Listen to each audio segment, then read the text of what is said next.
My mom's been listening to you for about 10 years, and she introduced me to the tapes, which at first, it was off the charts for me, say, and now there's a belief that the non-physical being is seen so clear, but to make the transformation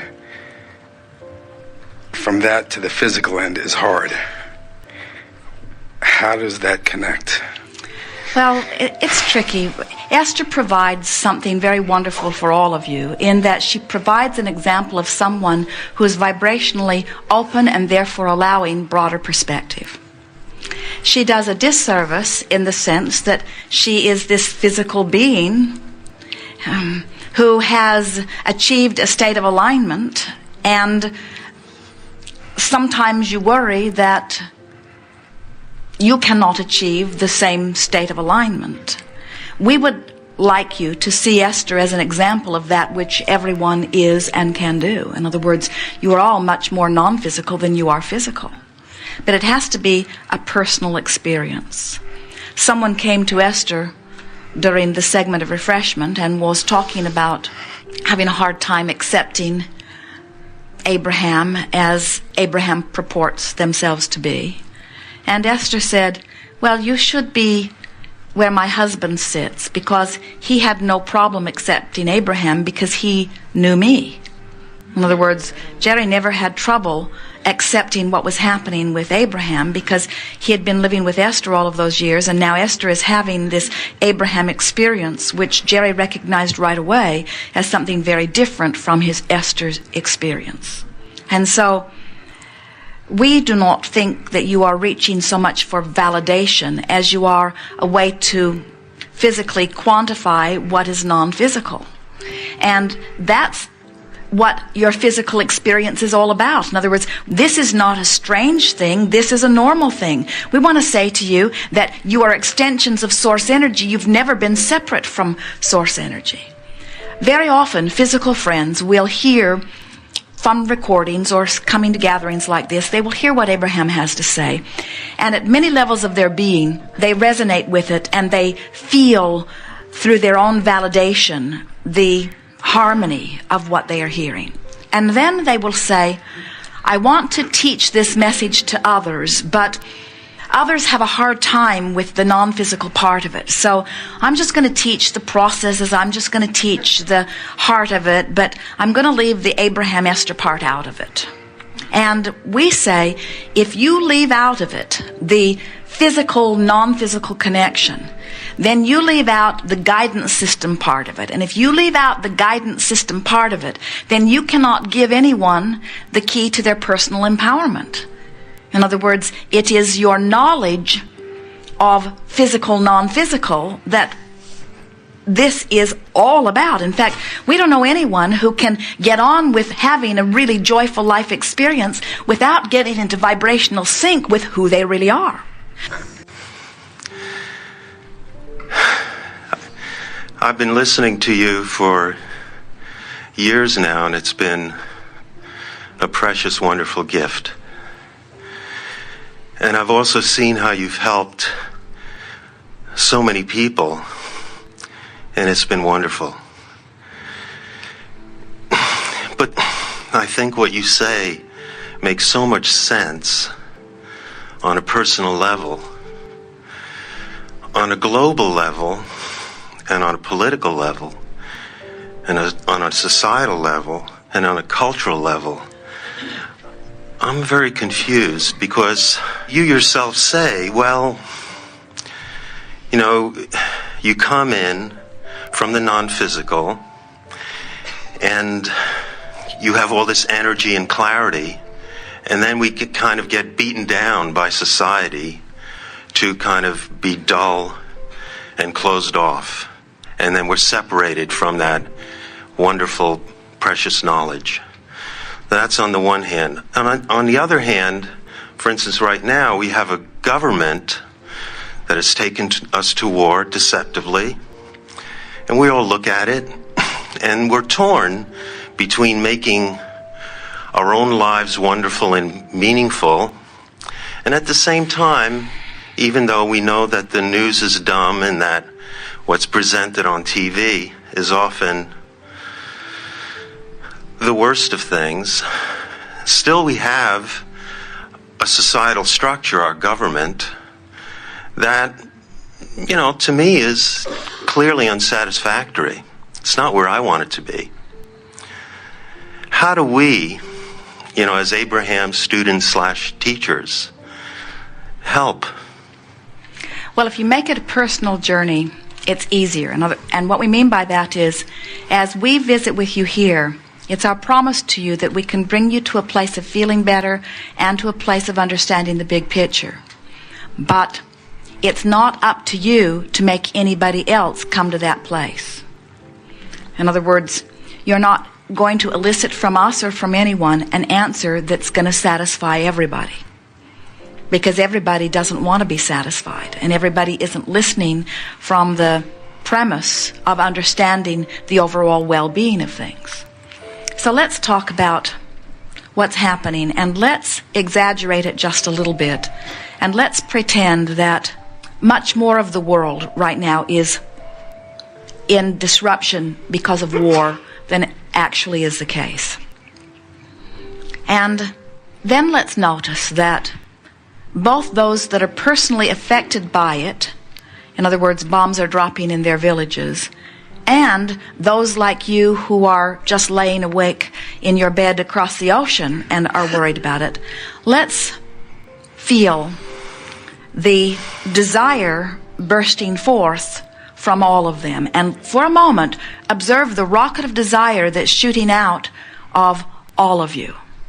And then let's remember that when it is asked, it is always given. So then let's feel appreciation for whatever the contrasting experience has been that has caused clarification on your part about what you want about your government, or clarification about what you want for the lives of humanity in general. And let's talk about the clarification that the mother who's worried about her children is launching. Let's feel all of those rockets of desire. And now for a moment, focus and try to find that comfortable feeling place where you remind yourself, when it is asked, it is always given. And then let's relax for just a little bit and acknowledge that future experience will be benefited by the desires that are being rocketed out of so many of you right here and now.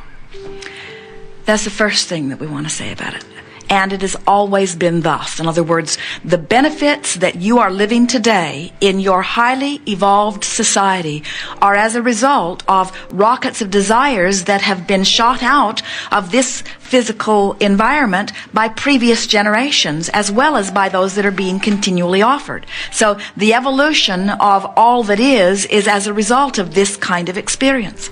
Now, every consciousness, even if it is the one-celled amoeba in the ocean, every consciousness that's having an experience, and yours is certainly a sophisticated one where you are seeing what's happening and you are feeling powerful desire bubbling within you, but every point of consciousness, when that desire bubbles up out of you, every point of consciousness is answered. And so it's not possible that you could ask and be given, but the mother who is worried could ask and not be given. But where the confusion comes is that when you then condemn your government instead of reaching for the thought that soothes you, then you don't ride the rocket of your own desire, and you don't see the benefit of your honing and of your giving birth to the rocket in your lifetime or even today. Where if you could find thoughts that allow you to feel better, then you could begin right now to see the evidence of the rockets that you are giving birth to.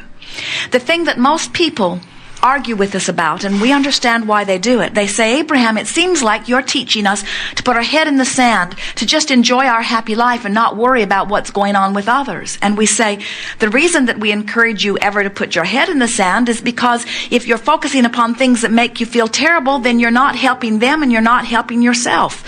Where if you can withdraw your focus from the things that are bothering you and focus in a way that allows the energy to flow through you, now you can be a catalyst that can benefit yourself and benefit others. But then people worry. If I've got my head in the sand, then I'm not really being of any value. And we say, well, there is an alternative. You don't have to put your head in the sand. Pull your head out of the sand and look at your own desire. But don't ever ask to pull your head out of the sand and look right at what's wrong and expect to be of any value to anyone. You can't keep beating the drums of injustice, even if the world is full of injustice, and bring more justice to the world, you see. You can't keep beating the drum of what's wrong and be a vibrational match to what you believe is right. So, we have advantage of broader view. We don't worry about you because you have never been, nor will you ever be, without war. Because you have never been, nor will you ever be, without differences of opinion. And those differences of opinion are essential to expansion. And you knew that when you came forth. So now we want to address the part that stung the most when you said, we're pure positive energy. We come forth into this time-space reality. We feel pretty good for a little while, and then we start to develop a sort of film that clouds our ability to connect. And that's where it started feeling sort of suffocating. And we say, yes, but you could tell the rest of the story. And then we come to gatherings like this where we learn one layer at a time to reach for feelings of relief, to leave behind the resistance that we've picked up along our physical trail. And then you say, and rightly so, but Abraham, wouldn't it have been better if we hadn't picked up so much resistance along our physical trail? And we say, you had a guidance system within you that was showing you which way to go. And you say, yes, but I could not trust it because I did not know if it felt good. It was good. Because somebody outside of me said, if it feels good, it's probably wrong. You should subvert your feelings of good. You should do things that don't feel good. You should struggle and suffer. And you said, well, how will I know how well I'm doing? And they say, the reward will come in heaven after you're dead. And we say, that's where it gets off track. It gets off track when you give up the guidance that comes forth from within and try to replace it with anybody else, you see. And then generations, billions of people spend their time trying to get you to agree with them about their method when nobody needs to agree with anyone. You've just got to agree with yourself. You just have to be a match to your own desire, and the universe, the world, God, whatever you want to call it, will yield anything and everything to you that you could ever ask for. And we suggest that you all put that to a test as soon as possible. We encourage you to ask, and we encourage you to work yourself into vibrational alignment, and we encourage you to watch the results. And then, once you do that, then you can say, everyone has the same opportunity, and through the clarity of my example, I will teach it. Your government is the byproduct of the vibration of the masses. A war is the byproduct of the vibration of the masses. In other words, this is not a war that your government has waged against your will. This is a war that has grown vibrationally from the vibration of the masses. So, we know it might feel satisfying to condemn the government or the terrorists. If you could figure out who terrorized who first, that's the problem. Where did the terror really begin?